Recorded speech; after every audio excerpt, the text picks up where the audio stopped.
Bonjour à toutes et à tous. Aujourd'hui, je vous fais un bref rappel sur la déclinaison de l'adjectif. Alors, je ne reviens pas sur les différents cas, nominatif, accusatif, datif, génitif, ni sur les différents genres, masculin, neutre, féminin, pluriel. Je me penche tout d'abord surtout sur les déterminants.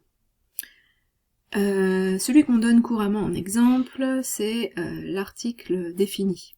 Et quand on apprend les déclinaisons, donc on les apprend surtout par l'article défini. Donc der, den, dem, des, das, dem, des, die, der, die, den, der.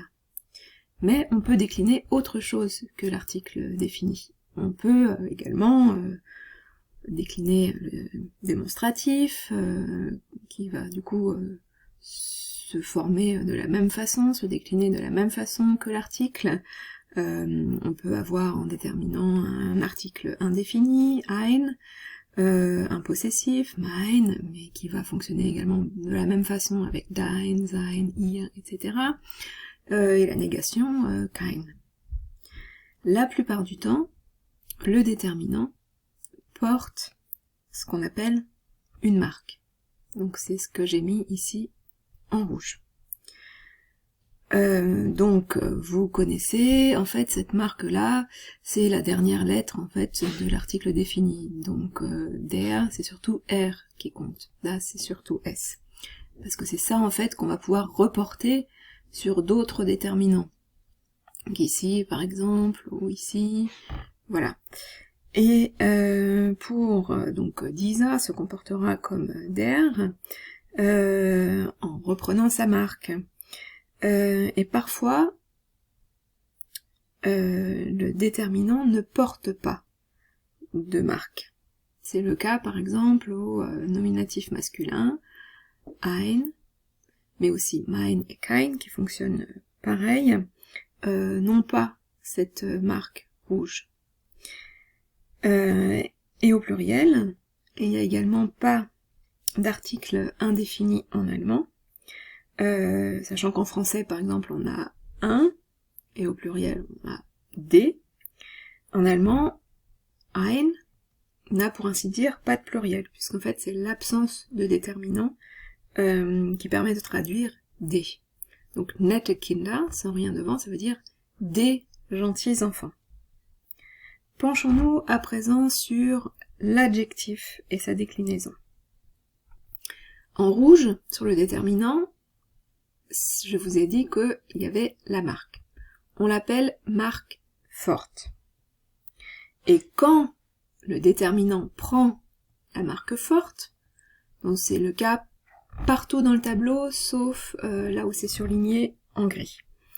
Quand le déterminant donc prend cette marque dite forte, l'adjectif portera une marque dite faible.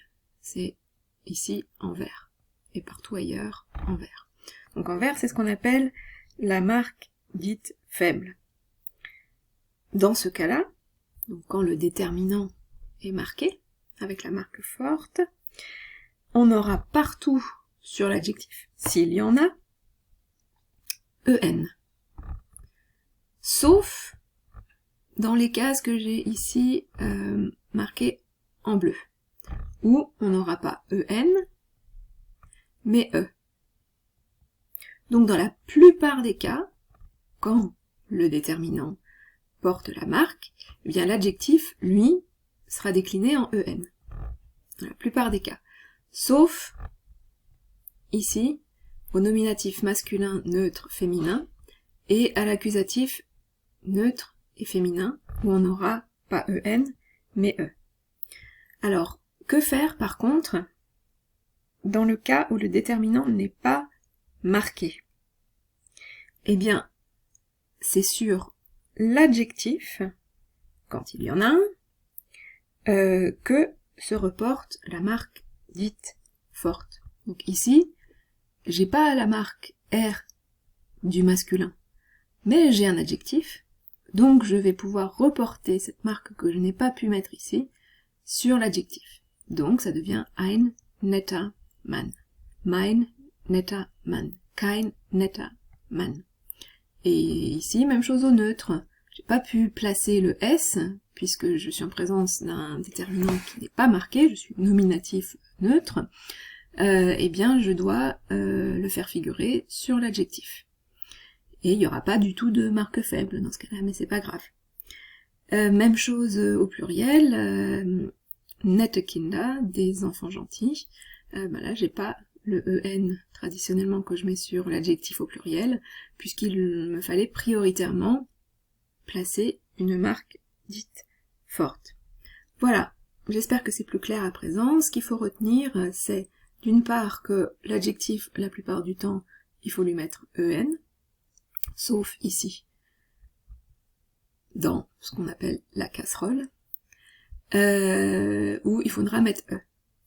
Ensuite, deuxième chose à retenir, quand le déterminant n'est pas marqué, donc c'est ici, ici, voilà, là, là, là, quand il n'est pas marqué, eh bien c'est l'adjectif, quand il y en a un, qui porte la marque qu'aurait dû porter le déterminant. Voilà, c'est tout ce qu'il faut retenir pour la déclinaison de l'adjectif. J'espère que c'est plus clair à présent. Tchuss!